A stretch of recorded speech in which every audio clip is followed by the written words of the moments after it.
Todos tenemos un momento en la vida en el que el mundo se detiene. El mío fue cuando escuché su risa detrás de una puerta cerrada. Ese sonido cambió todo, porque detrás de esa puerta no solo estaba mi esposa, también estaba mi mejor amigo.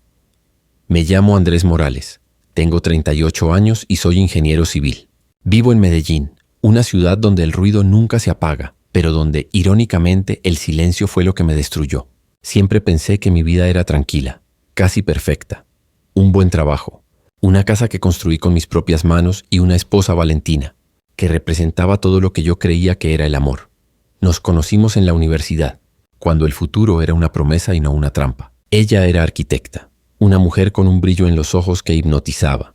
Mientras yo hablaba de estructuras, ella hablaba de sueños. Fue su forma de ver la vida lo que me atrapó. Libre, apasionada, diferente. Yo era orden, ella caos. Y juntos creí que habíamos encontrado el equilibrio perfecto. Durante años pensé que éramos inseparables. Nos casamos jóvenes, con ilusiones más grandes que la razón. Valentina y yo compartíamos todo, los proyectos, los viajes, los planes. Era mi compañera, mi cómplice, mi razón. O al menos eso pensé. Con el tiempo algo empezó a cambiar. Las risas fueron reemplazadas por excusas, los abrazos por silencios y las miradas por pantallas de teléfono que siempre se apagaban cuando yo entraba en la habitación. No lo noté al principio, o tal vez no quise hacerlo, porque a veces el amor no te ciega, te anestesia. Una noche, mientras ella hablaba por teléfono en el balcón, noté algo diferente en su voz. No era dulzura, era nerviosismo disfrazado de calma. Me acerqué sin hacer ruido y escuché una frase que se me clavó en el pecho. No puedo hablar ahora, él está aquí. Cuando entré al salón, ella sonrió como si nada hubiera pasado. Era mi mamá, dijo. Y yo, el idiota que todavía creía en ella, le creí. Aquel fue el comienzo del fin. El viernes de su traición empezó como cualquier otro día. Desperté temprano. Preparé café y pensé en sorprenderla con flores después del trabajo. El cielo estaba gris, pero yo me sentía en paz. No sabía que esa sería la última mañana en la que vería mi vida como antes. Llegué al edificio donde trabajaba. Ella me había dicho que tenía una reunión importante. Subí las escaleras sin hacer ruido, con el ramo en la mano. Y entonces lo escuché. Primero fue su voz, luego su risa. Esa risa, que solía ser mía. Pero había algo distinto. Sonaba más libre, más viva, más real. Me quedé quieto, como si el tiempo se hubiera detenido. Detrás de esa puerta estaba ella. Y otra voz. Una voz que conocía tan bien como la mía. Santiago, mi mejor amigo, mi hermano de alma. No quise creerlo. Di un paso atrás, pero mis piernas no respondieron. Sentí un vacío, una mezcla de rabia y tristeza que me dejó sin aire. Apreté las flores con tanta fuerza que las espinas se clavaron en mi piel. Y entonces escuché su frase, dicha con una calma que me heló la sangre. No te preocupes, él nunca lo sabrá. Ese fue el momento en que todo terminó. No abrí la puerta, no grité, no hice nada. Solo me quedé ahí, escuchando cómo se derrumbaba todo lo que había construido. Salí caminando bajo la lluvia, con las flores destruidas en la mano. El agua lavaba mi cara, pero no el dolor. Las luces de Medellín parpadeaban sobre los charcos, como si el mundo se burlara de mí. Esa noche, frente al espejo, apenas reconocí al hombre que veía. Ya no quedaba amor, solo un silencio profundo, frío, peligroso. Porque entendí algo que nunca olvidaría.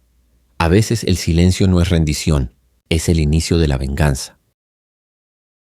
El silencio. Ese maldito silencio me acompañó durante días. No había gritos, ni lágrimas, ni confrontaciones. Solo el eco de su risa y su voz repitiendo en mi mente, nunca lo sabrá. Dormía al lado de una traidora, respirando su mentira, sintiendo su piel y fingiendo no saber nada. Cada noche la observaba mientras dormía. A veces se movía inquieta, otras murmuraba su nombre, el de él entre sueños. Y cada vez que lo hacía, una parte de mí moría, pero otra despertaba. Una parte más fría, más calculadora. Valentina notó mi distancia. Intentó abrazarme, cocinar mis platos favoritos, hablarme con ternura. Pero ya no podía tocarla sin sentir que mis manos se manchaban de algo sucio. Yo solo asentía, la observaba y sonreía, porque mientras ella creía que su secreto estaba a salvo, yo comenzaba a planear mi silencio. Santiago, su amante y mi amigo, también jugaba su papel. Me escribía como siempre, me invitaba a tomar cerveza los viernes. Lo miraba a los ojos y me hervía la sangre, pero mi rostro permanecía inmóvil. No lo enfrenté. No todavía comencé a observar.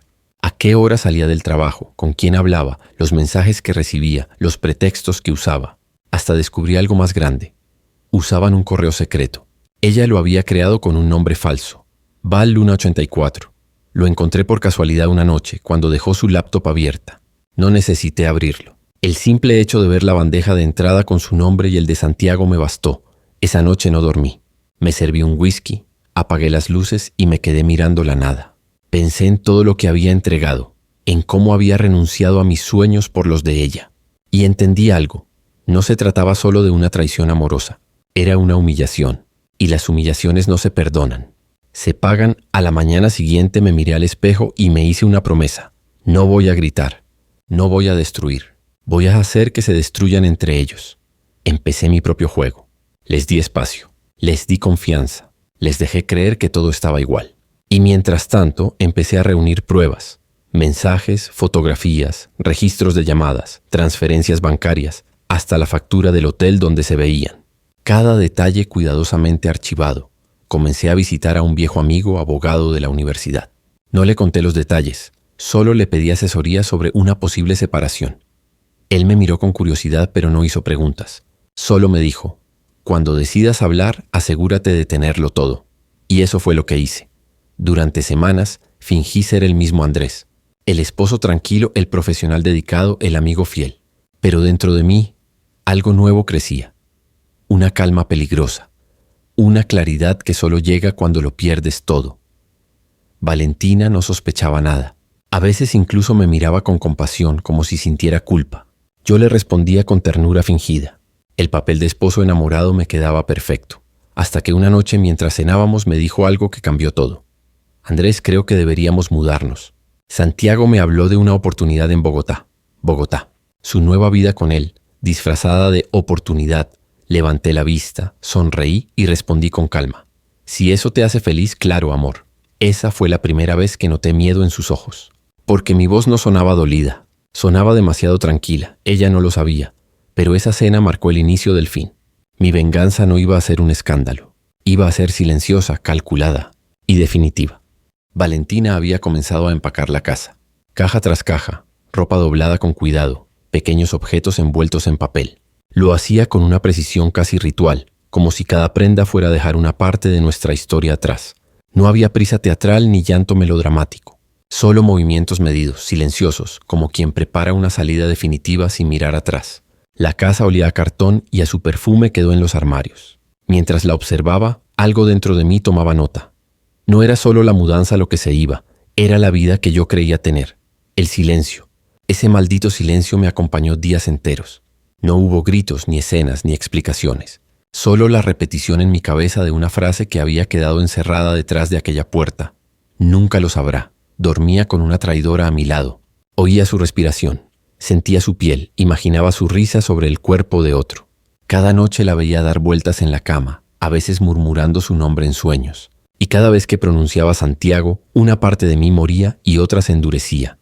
La ternura se marchitó. La calma calculada la reemplazó. Valentina se dio cuenta de que algo había cambiado entre nosotros. Intentó compensarlo con gestos. Mi primera jugada no fue emocional, sino calculada. Necesitaba romper algo entre ellos, pero no de golpe. Una grieta pequeña, casi invisible, que poco a poco se transformara en abismo. Y la mejor manera de hacerlo era donde más les dolería. El trabajo, el dinero, la reputación. Había un pequeño error en la contabilidad de la empresa donde trabajaba Santiago. Un detalle insignificante que podía pasar desapercibido, a menos que alguien lo amplificara. Ese alguien fui yo. Si lograba que el error pareciera vinculado con él, y luego de alguna forma, con Valentina, la sospecha haría el resto. Preparé un expediente falso, un pago mal registrado, un correo electrónico sin enviar, y una nota con una frase ambigua. Asegúrate de reflejar el monto en el proyecto. Dejé el expediente olvidado en el escritorio de la asistente y me fui. Sabía que tarde o temprano alguien lo encontraría. Funcionó. 2 días después los rumores comenzaron a circular. Algunos jefes pidieron aclaraciones. Vi a Valentina intentando explicar algo, nerviosa, con la voz quebrada. Santiago, en cambio, apenas podía sostener la mirada. Vi el pánico reflejado en sus ojos. En ese instante supe que el primer hilo de mi venganza se había tensado. Luego le envié a Valentina algunos mensajes anónimos. Solo una palabra: espejo. Al día siguiente, dejé un papel con la misma palabra en su bolso. No necesitaba decir más. La culpa hace el trabajo mejor que cualquier acusación. Cuando uno miente, teme verse reflejado. Y Valentina, en el fondo, ya se estaba mirando. Cuidé cada detalle. Ninguna huella debía llevar hasta mí. Yo solo movía piezas invisibles y ellos comenzaban a desconfiar uno del otro. Su nueva vida se transformaba en un campo minado. Ella buscaba justificarse. Él empezaba a dudar. Exactamente lo que yo quería. Que la confianza entre ellos se resquebrajara. Una noche, mientras bebía una copa en la penumbra, sentí algo extraño. No era rabia. Era una especie de calma profunda, una satisfacción silenciosa. No era placer, era justicia. O, al menos algo que se le parecía. El fin de semana escuché a Valentina hablando por teléfono en el balcón. Su voz temblaba. Solo alcancé a oír algunas palabras. Los pagos. El proyecto, sonreí. La trampa ya había mordido. Esa misma noche, Santiago llegó borracho. Tenía la mirada perdida, los labios secos. Murmuraba cosas sin sentido. Me limité a observarlo. La culpa y el miedo se estaban encargando de hacer su parte. Yo no tenía que empujar, solo esperar. Pero el siguiente paso sería más fino, más destructivo. Cuando los tuviera acorralados, entregaría las pruebas, mensajes, transferencias, facturas, fotos. Todo encajaría como piezas de un rompecabezas. Solo faltaba el momento perfecto. Antes de dormir tomé una foto de ellos dos, una de esas en las que reían abrazados, y la dejé sobre la mesa del comedor. No en un lugar obvio, sino en uno donde ella la encontraría al amanecer sin entender cómo había llegado allí. Las pequeñas señales son las que destruyen los grandes engaños. Yo solo estaba dirigiendo la orquesta desde las sombras. Esa noche, por primera vez en mucho tiempo, dormí tranquilo. Ya no era una víctima, era el arquitecto de su caída. Y al amanecer, cuando el sol entró por la ventana, supe que la segunda fase de mi plan estaba a punto de comenzar. A la mañana siguiente, Valentina vio la foto. La tomó entre los dedos, la observó largo rato, sin saber si debía sentir miedo, sorpresa o culpa. Esa expresión indecisa en su rostro fue para mí el verdadero comienzo de todo. Porque en ese instante, no solo yo conocía la verdad, ella también comprendió que alguien la estaba observando. Desde ese día, el aire en la casa cambió. El silencio ya no vivía entre nosotros, sino dentro de ella. Cada paso era medido, cada palabra calculada. Pero sus ojos buscaban constantemente una sombra. Yo la observaba, sí, pero ya no hacía nada. El resto era asunto de su conciencia. Y la conciencia, descubrí, era mi cómplice más fiel. Santiago, por su parte, había comenzado a desmoronarse. Los rumores en la oficina lo habían desgastado. Su jefe ya no confiaba en él. Un pequeño error contable lo había convertido en sospechoso. No entendía cómo había pasado, pero empezaba a sospechar. Valentina y él se veían menos, los mensajes se enfriaban, el tono cambiaba. ¿Y yo? Yo simplemente esperaba. A veces para vengarse no hay que actuar, solo hay que mantenerse en pie cuando todo alrededor se derrumba. Una noche Valentina llegó a casa alterada. Arrojó el bolso al sofá y comenzó a llorar en silencio. Me acerqué y le toqué el hombro. ¿Estás bien?, le pregunté. Sin levantar la cabeza respondió con voz temblorosa. Todo se me viene encima, Andrés. Todo se está desmoronando. Por primera vez vi miedo real en sus ojos. Y sí, una parte de mí sintió compasión, pero la otra, la más oscura, la más firme, solo sintió una calma helada. Porque por fin su mundo era tan caótico como el mío. Esa noche se fue a dormir temprano. Yo serví una copa de vino. Me senté en la mesa y abrí mi laptop. Las carpetas estaban ahí. Pruebas A, copia legal, backup 2. Todo perfectamente ordenado. Había transformado mi dolor en un expediente judicial. Ya no reunía solo pruebas. Ahora controlaba el tiempo. Una semana después llegó el momento que esperaba. Un mensaje de Santiago a Valentina. Tenemos que parar. Todo se está saliendo de control. Sonreí al leerlo. Lo único que realmente estaba fuera de control era su mentira. Y las riendas de esa mentira siempre habían estado en mis manos.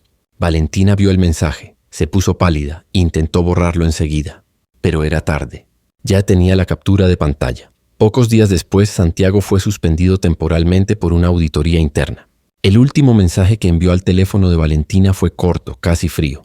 No me busques. No puedo hundirme contigo.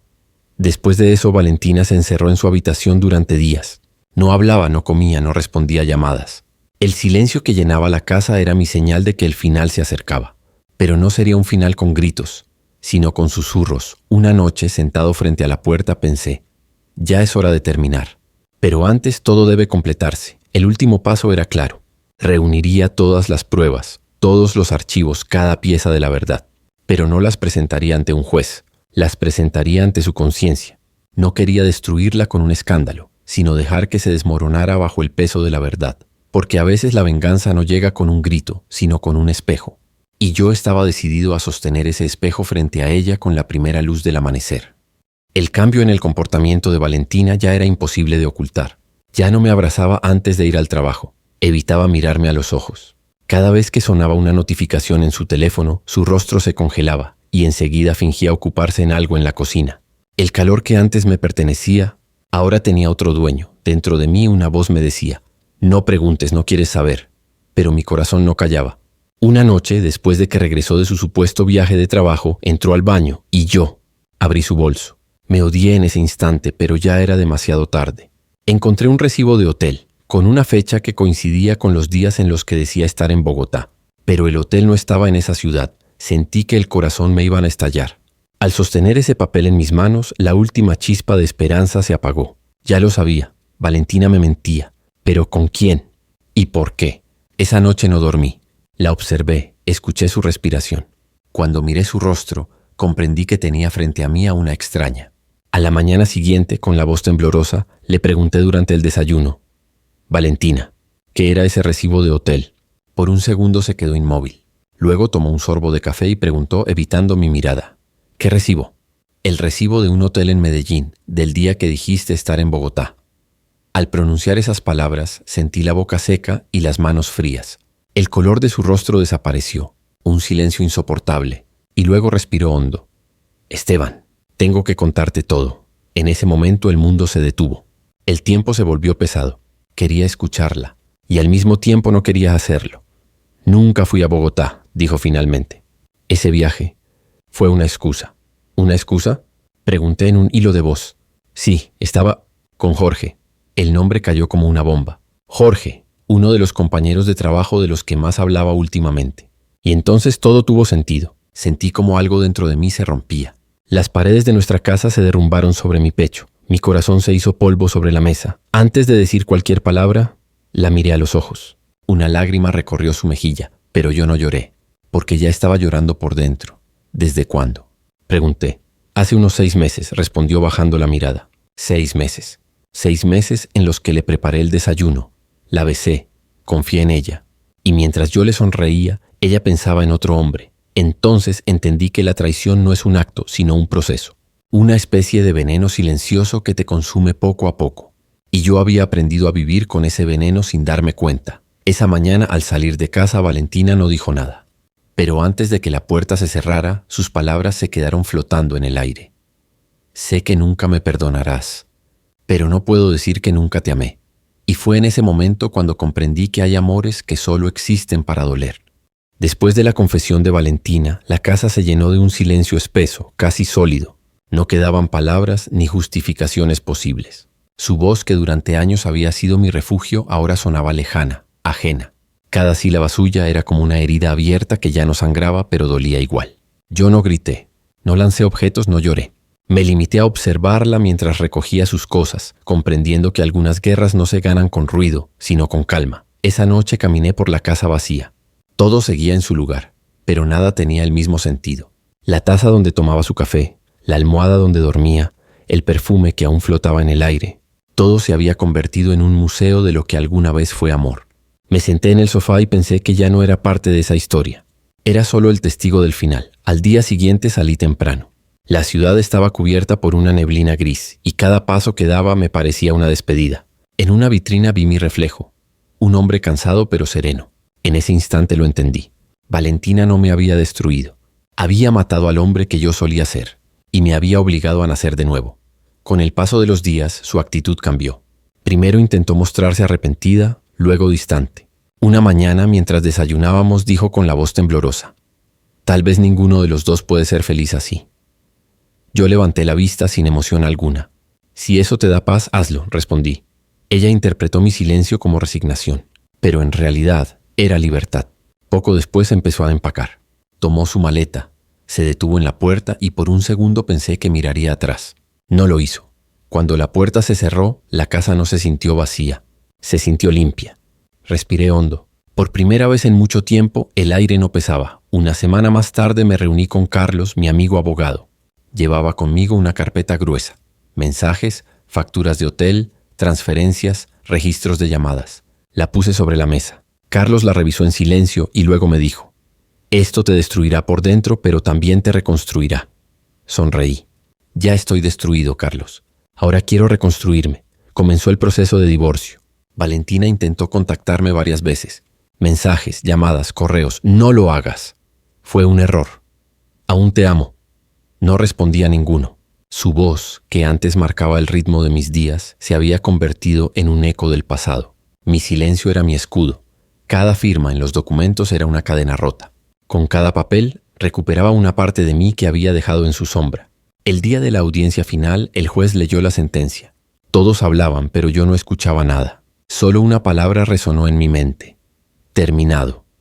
Y por primera vez, esa palabra no significaba pérdida, sino liberación. Después me mudé de ciudad. Un apartamento pequeño, paredes blancas, pocas cosas. Esa primera noche dormí sin sobresaltos. El silencio ya no era mi enemigo. Era mi refugio. Una mañana, mientras tomaba café, llegó un mensaje al teléfono: «Espero que estés bien. Remitente, Valentina». Miré la pantalla unos segundos y luego simplemente lo eliminé. El pasado, pensé, es solo un mensaje que ya no merece respuesta. A veces aún sueño con ella. Caminamos por una calle cualquiera. Sonríe, me habla como si nada hubiera ocurrido. Pero cuando despierto, el pecho no duele, porque entendí que perdonar no es olvidar. Es negarle al pasado el poder de seguir dañándote. Compré un cuaderno y comencé a escribirlo todo. La primera frase me tembló en la mano. Amé a una mujer que me destruyó, pero en su destrucción me encontré a mí mismo. Y en la última página escribí: la venganza no es verlos sufrir, sino poder seguir viviendo en paz. Esa noche abrí la ventana. El viento golpeó mi rostro. La ciudad dormía. Miré el cielo, respiré hondo y susurré: ahora soy libre.